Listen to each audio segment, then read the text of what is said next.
As promised, Mac and I are back with the second half of episode 13. So if you want to check out the first one, we talked all about the Toronto Raptors. This one is on a team going in the other direction, the Toronto Maple Leafs. But Mac, today is an exciting day for Toronto Maple Leafs fans because if the draft lottery happened today, the Toronto Maple Leafs would have the best chance of drafting first overall based on last night's defeat to the Edmonton Oilers at the hands of Connor McDavid. And Edmonton look quite a bit better than us at this point. So, let's start with last night's game.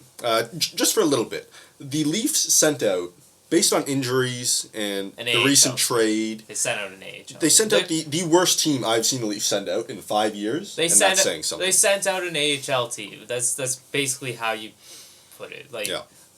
Honestly, on that night, the Toronto Marlies would have a very tight game with them. No, seriously, that's true. It's honestly true, though. Yeah. It's sad, but true. Yeah. So anyways, the big news coming out of Leafs land over the past week is the trade of the Captain Dion Phaneuf.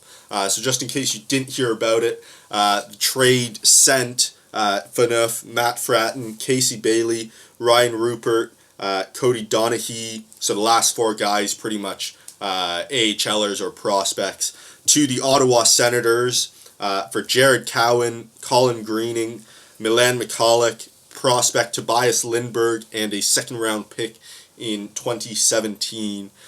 So Mac, let's break this trade down. What does it mean for the Toronto Maple Leafs?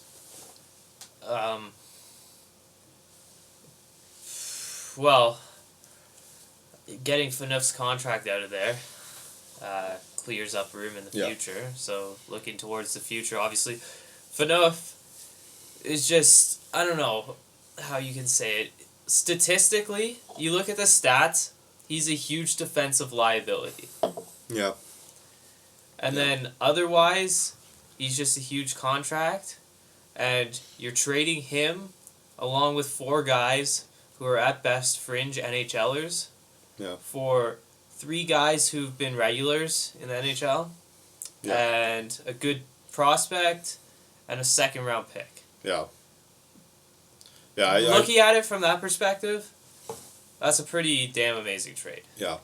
I think if you look at it, it's not the blockbuster that people are making it out to be. No, it really isn't. No. Like, the guys there are not, besides Phaneuf, nobody's... And it's debatable that Phaneuf's even an impact player. None of those players are impact players. I mean, Lindbergh could be a good player at the NHL level. The second-round pick, who knows what that turns into. But besides that, there's really not a heck of a lot there. Yeah, no, I think I think the whole point of the trade was to obviously dump some cap. Yeah.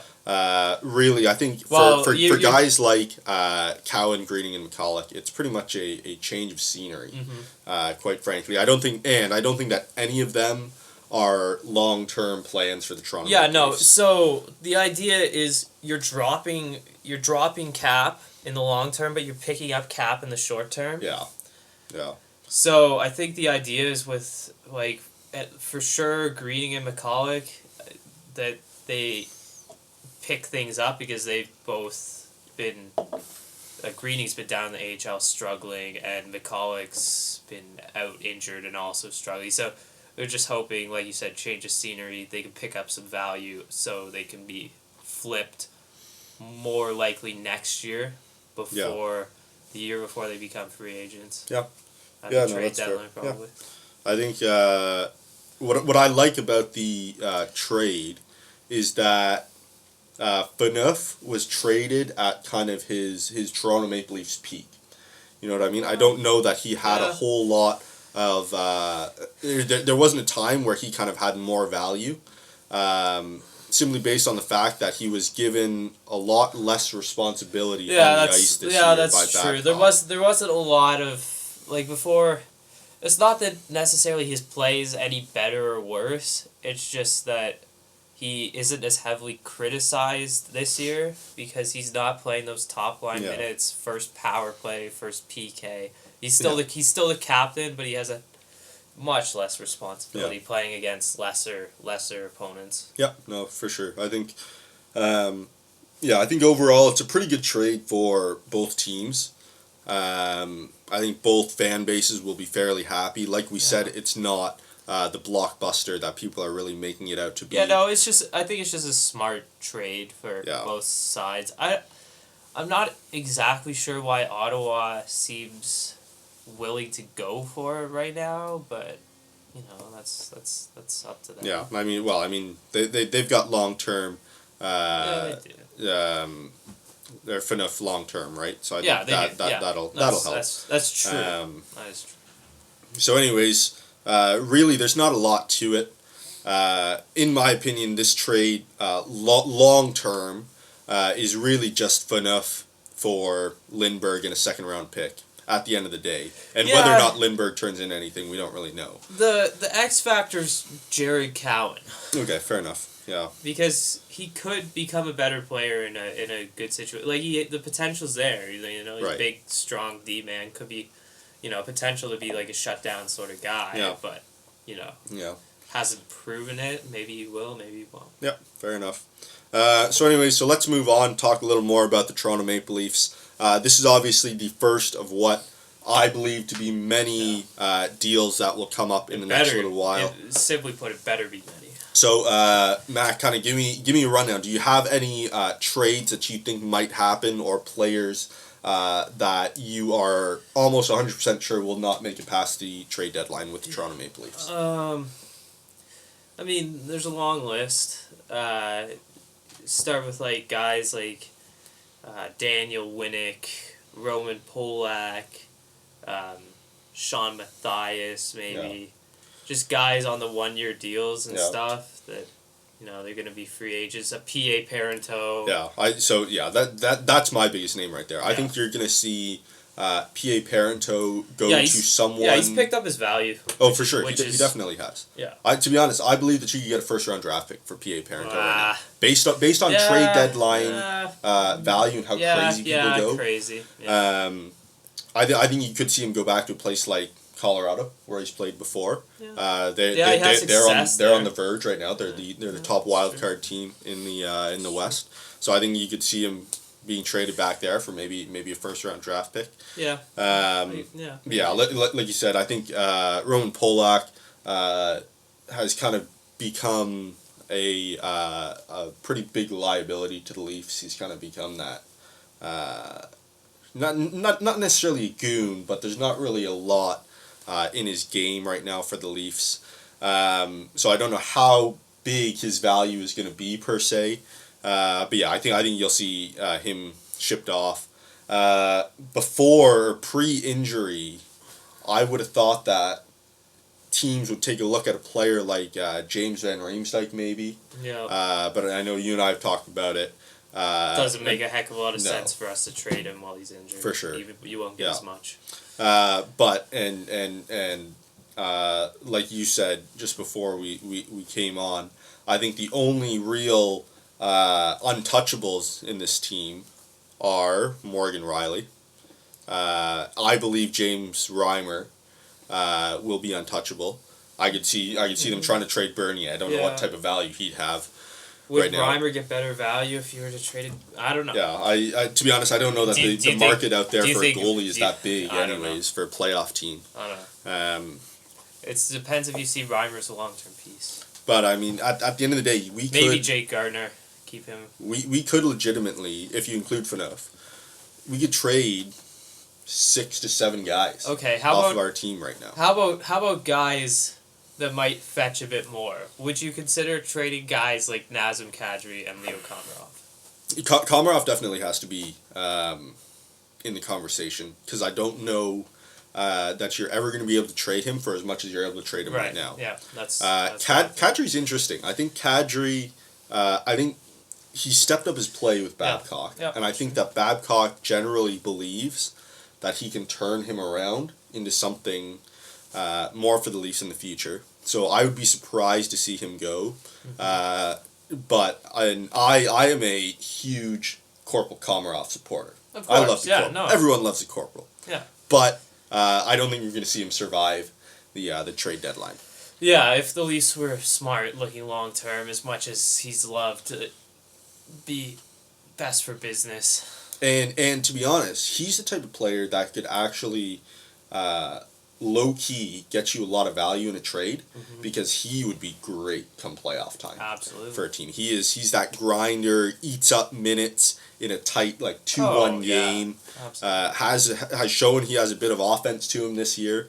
So at the end of the day, I hope he's got a 1-year deal, right?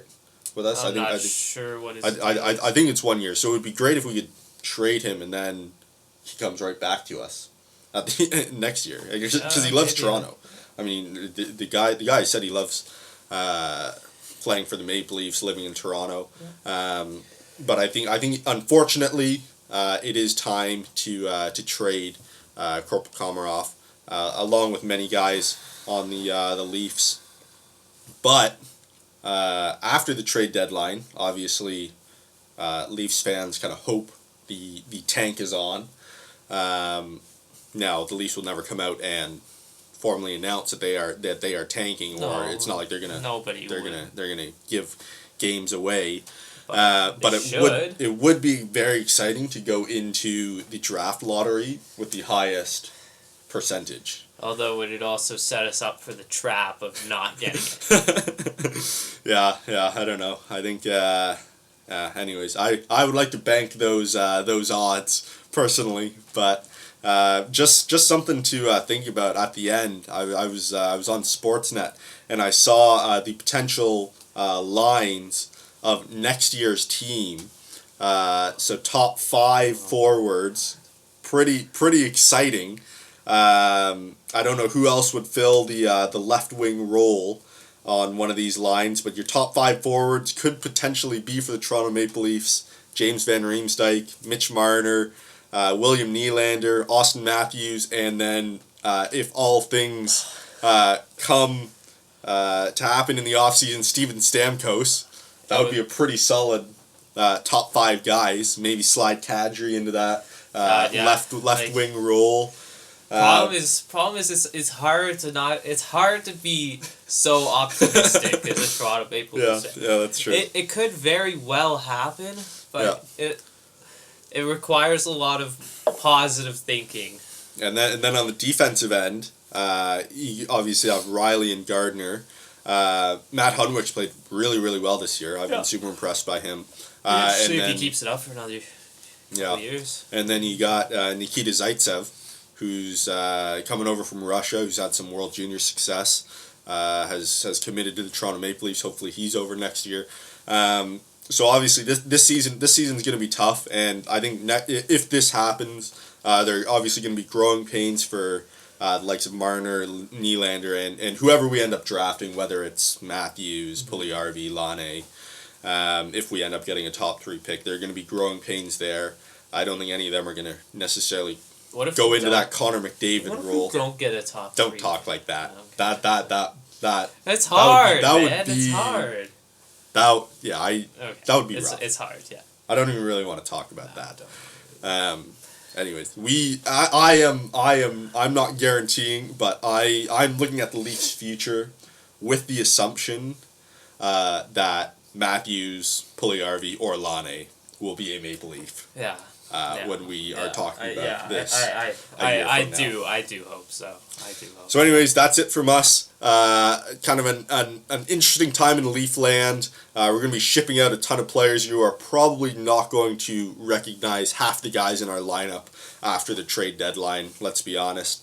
Even last night was a bit of a stretch based on the lines we threw out there. Well, maybe we get some good guys up from the AHL that have played well. Yeah. I mean, look at Josh Levo, 2 goals in 2 games. Oh, beauty guy. Kitchener Ranger. Former Kitchener Ranger, yeah. Anyways, that's it for us. Hope you enjoyed. Make sure you check out episode 13A on the Toronto Raptors, where we break down our mid-season Toronto Raptors grades. Anyways, that's it from us. Hope you enjoy, and we'll be back soon.